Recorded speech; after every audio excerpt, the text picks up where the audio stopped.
Hi there, this is Brian Barnett with The Last Symptom. When I started The Last Symptom, I never in a million years imagined it would grow as it has.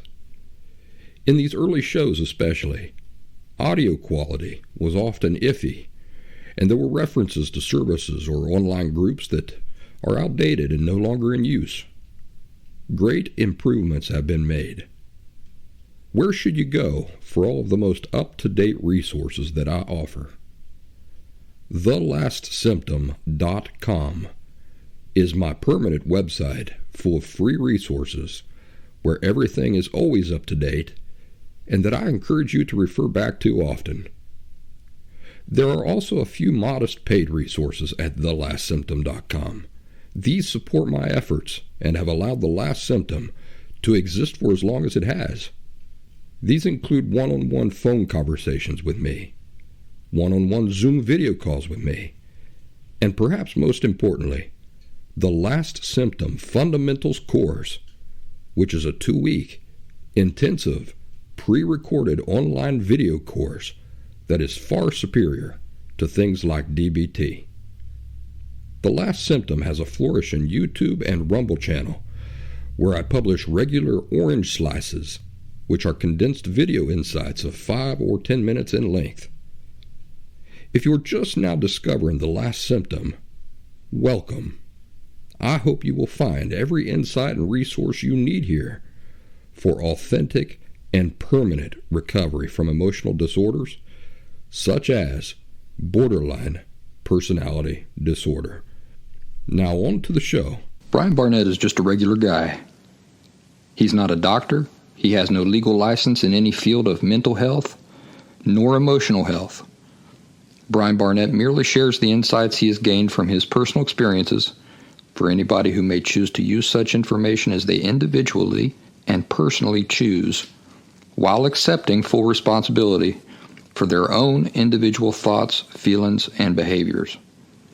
Brian Barnett assumes no responsibility whatsoever for anybody's individual choice to expose himself or herself to any information that Brian Barnett shares, and by listening to this program, you are acknowledging that you, and only you, are responsible for your own thoughts, feelings, and behaviors. Happy Thursday, everybody. Welcome back to The Last Symptom. I'm Brian Barnett, the host and the creator of this show. Alrighty, well, now it's poetry time. This is something we've been doing here the last few episodes, and I've enjoyed it. Listen closely to what I've picked out for y'all today, which has absolutely nothing to do at all with what we're talking about. It's just something beautiful. So I'm sharing it with you on the merits of its beauty. Here it goes. As the moon lingers a moment over the bitter roots, before its descent into the invisible, my mind is filled with song.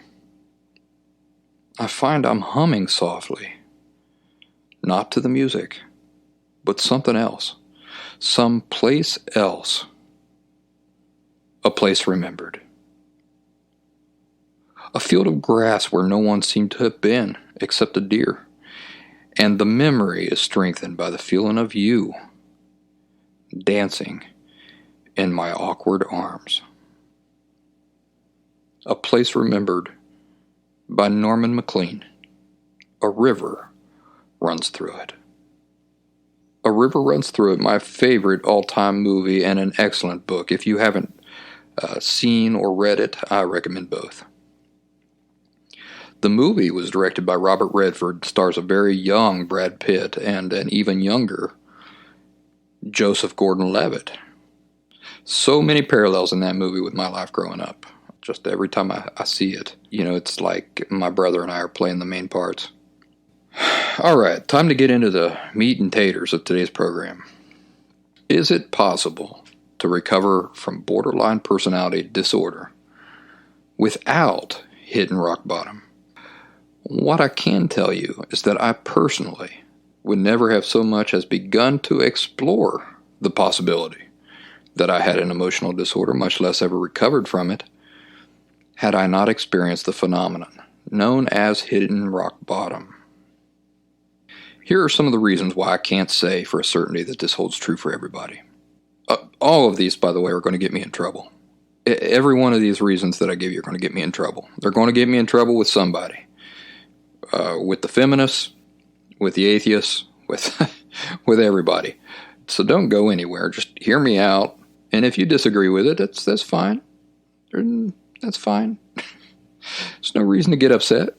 But hear me out, and you can arrive at your own conclusions. I can't be dogmatic. I can't say 100% for a certainty that everybody has to hit rock bottom before they reach the place of sincerity that is required to then begin the process of recovering from borderline personality disorder.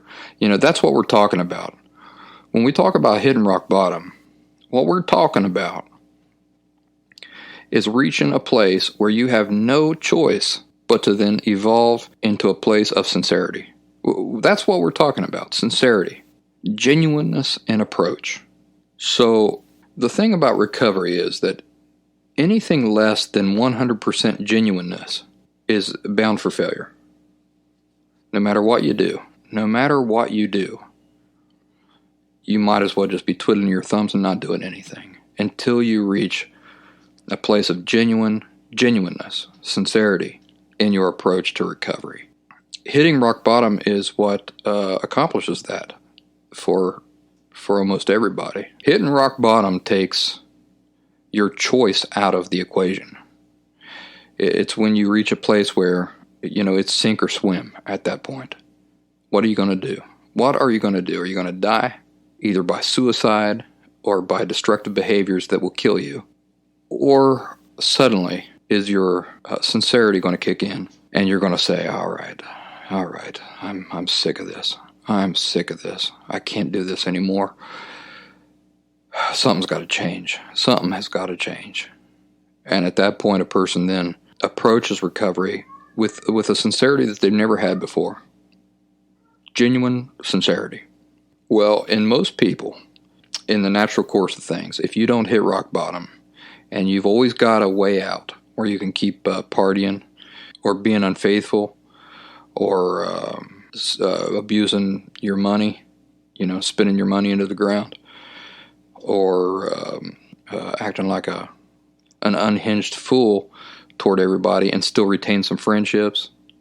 Anytime that there's a way out, most people will continue living as they're accustomed to. Hitting rock bottom just forces sincerity upon people.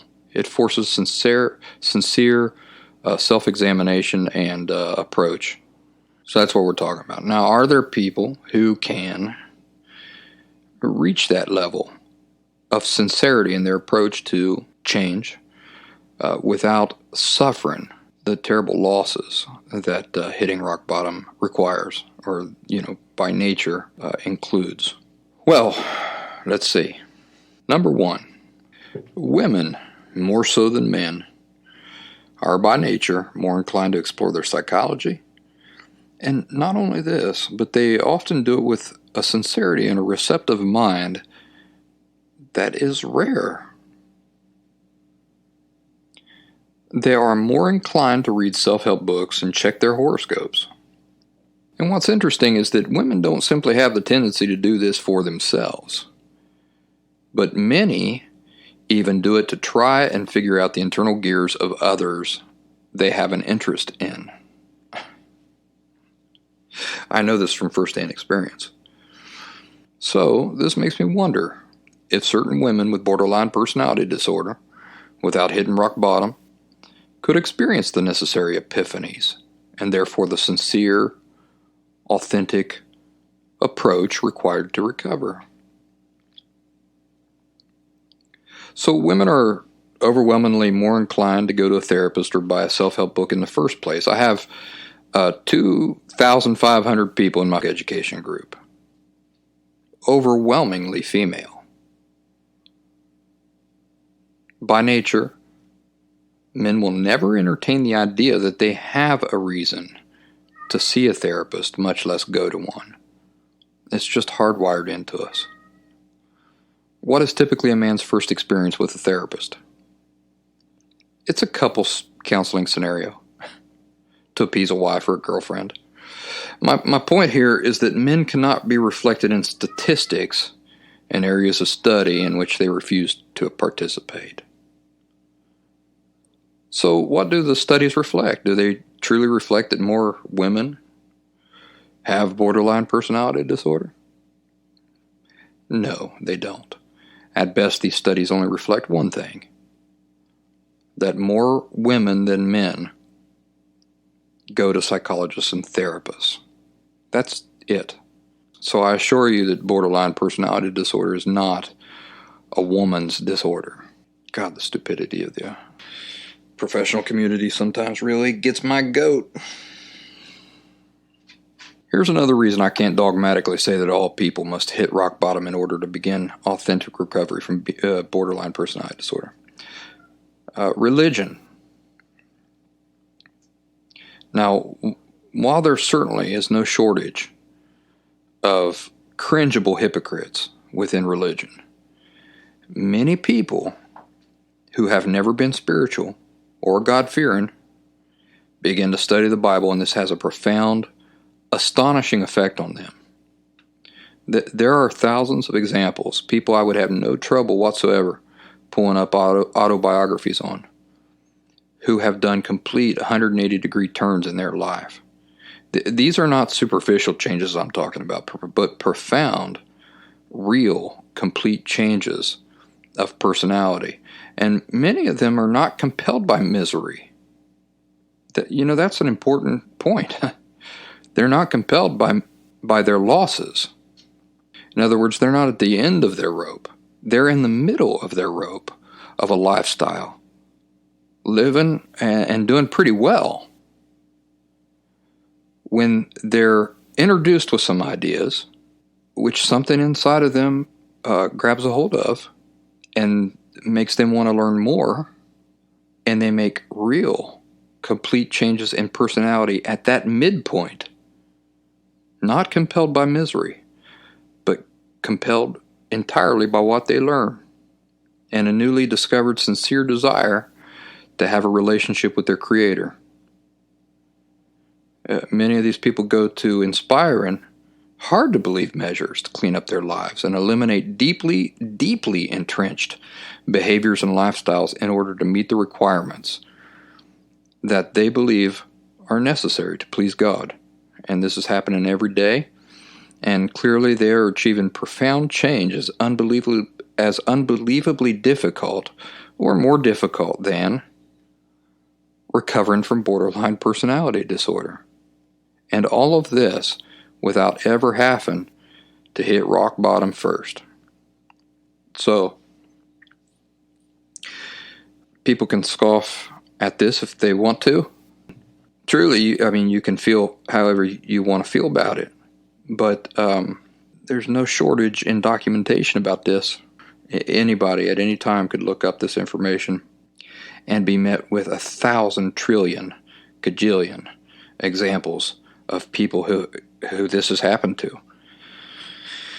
Finally, number 3, people mature. And no, I don't mean that borderline personality disorder cures itself with age, because it doesn't. I want to make that clear. And borderline personality disorder does not cure itself with age. What I mean is that age and experience sometimes bring with it a willingness or an openness to consider things that one would not have considered before. There are foods that I like now at age, in my 40s, that I didn't like when I was 20. That I would not have considered eating when I was 20. And that now are some of my favorite foods. This is the sort of thing I'm talking about. A change in attitude and in approach to life.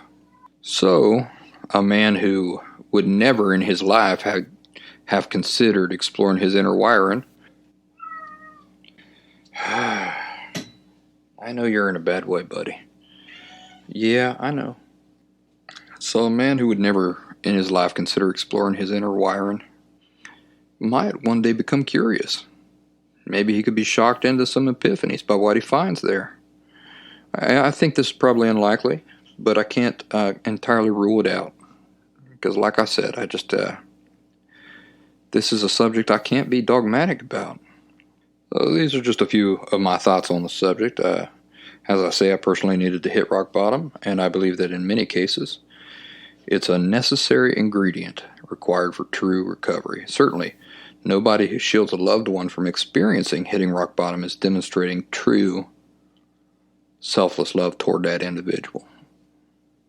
Moms, oftentimes you're the Achilles heel in the situation. You better stop giving them gas money and all that stuff. Let them hit rock bottom. Let them suffer. That's what genuine love does when it's in the best interest of the object of our love. Now, as an afterword, I'd like to say that genuine recovery from borderline personality disorder is not ongoing in nature. Like alcoholism. That is, when somebody has developed a physical dependency on alcohol. Genuine recovery from borderline personality disorder is not like that. Now, at the risk of undermining what some feel like they've accomplished, and thereby discouraging them, which is not my intent, people with borderline personality disorder who believe that they've recovered in the way that alcoholics recover, that is to say, just keeping their symptoms in check, not drinking because they can't drink, because they know if they do, they'll fall right back into their old behaviors. People with BPD who are in this state have simply not recovered. No matter how much easier or improved life may seem by comparison to their earlier experiences, they're merely controlling symptoms. The reality of this type of faux recovery is that they're still never going to experience true emotional health. They're still never going to experience genuine inner peace and contentment. They're never going to experience authentic love and relationships, and they're still going to pass on their distorted viewpoints, their views, to their offspring, thereby ensuring that this unnecessary curse exists in their family line indefinitely. When I talk about genuine recovery from borderline personality disorder, I'm talking about no longer having it at all. It's not like, you're walking around afraid you're going to slip back into old behaviors. We're talking about apples and oranges here, folks. Recovered alcoholics cannot ever drink alcohol again. There's a reason for that. Because recovered is being used in an inappropriate way. They're not recovered. They're stuck in limbo. Controlling their urges. When I talk about recovery from borderline personality disorder, I'm using the word in the true sense of its definition. So, symptom management is really nothing to be satisfied with. There's no reason for it. Genuine, total recovery is possible when we're talking about emotional disorders. It doesn't require more work than controlling the symptoms. Okay, this is an important point. Total, genuine recovery does not require more work than controlling symptoms. It requires less work, because once the disorder is eliminated, it's eliminated for all time. So there's no reason at all to be satisfied with symptom soothing or controlling symptoms. That's all I got for the serious stuff today. Let me tell you about my weekend. I went to Columbus, Ohio for the 36th annual 24-hour Ohio Science Fiction Movie Marathon, which I've been attending since I was 19 years old. 19, man, that seems like a long time ago. I'm 43 now, so that gives you an idea of how near and dear this event has been to my heart. And it's exactly what it sounds like. We go into a theater at 12 o'clock noon on Saturday, and we don't come out until about 12 o'clock noon on Sunday. 24 hours of movies, trailers, shorts, strange odds and ends from who knows where or when. There's an annual costume contest and many other good things. Guests, special guests. I met Oscar winner Patricia Neal at this event the year before she died. She was an elegant and exceptional guest. If you don't know her, I'd recommend visiting imdb.com. She was in the classic sci-fi movie The Day the Earth Stood Still in 1951, one of my favorite movies.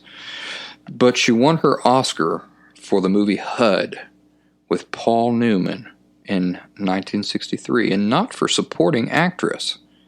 No, sir. She did not win for supporting actress.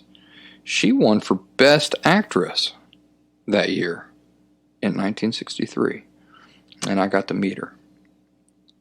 One of the highlights of my attending there. This year, not only did we have Joe Bob Briggs as the guest, but he sat right next to me the whole time he was there. If you're not here in the United States, you might not know who I'm talking about, but he hosted late night shows throughout the 80s and 90s where he would showcase these drive-in movies, he calls them, or sort of the not mainstream sci-fi and horror movies. He was just so much fun, and he was so down to earth. During his presentation, he made a few references about Appalachia. So later, when I was talking to him, I said, "Hey, how did you know all that stuff about Appalachia? I'm pretty impressed. Not too many people outside of Appalachia know these things." And he looked me in the eye, got a big grin on his face, and he said, "I'll tell you what, buddy. I'm somewhat of a redneck historian." And that got us both laughing. It was a nice bonding moment. He's a redneck historian.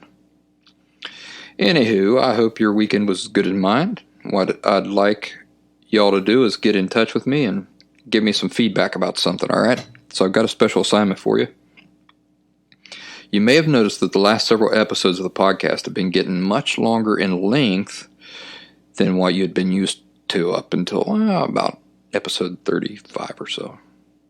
They used to run at about 20 minutes each episode. Now I'm struggling to keep them under 50 minutes. So my question is, what is your preference? The almost hour-long format or the 20-minute format? Which is more pleasant and enjoyable for you? Please let me know. I appreciate your feedback very much, and I'll use it to inform my approach to things moving forward, I promise. This is Brian Barnett signing off. Take good care of yourselves. Do something nice for yourself today, and we'll talk next Thursday, God willing, and the creek don't rise.